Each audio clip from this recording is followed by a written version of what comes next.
Ning pagtumaw sa mga sakit-sakit, ang uban may nagkalain-laing pamaagi isip panagang. Base sa among pagpangutana sa pipila ka mga tao, among nasayrad nga dunay 5 ka mga butang nga ilang ginabuhat ning panahona aron himsog ang ilang panglawas. Atong sayran sa report ni Lian Sinkulan.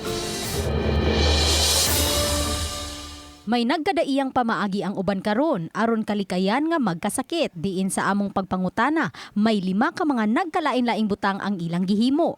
Una og labing kumon ang kanunay paghugas sa kamot, pagbutang og alcohol og face mask. Sama niining mga public servants nga ang trabaho kanunay nga moatubang og nagkalain-laing tawo kada adlaw. And we meet over 100 people every day.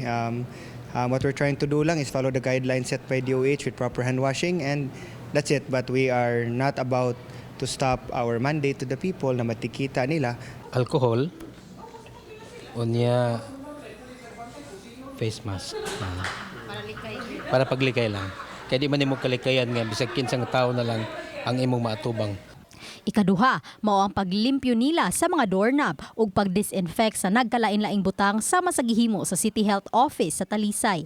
Kailangan yun siya nga trapuhan jud ang matag suok-suok jud para makasure gid ta nga limpyo bitaw gid siya.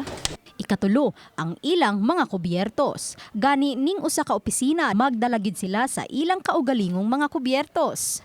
Ug bisan sa gawas sa mga opisina, sama ni ining karinderya, among nabantayan ang pagsiguro og limpyo sa mga condiments.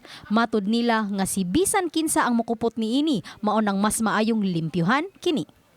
Ug ang ikalima, ang pagkaon ug utanon. Gani sa maong kan-anan ang unang mahurot ang ilang utan Bisaya nga baligya. Uban ni Renante Quiñones, Lian Sinkulan, Balitang Bisdak.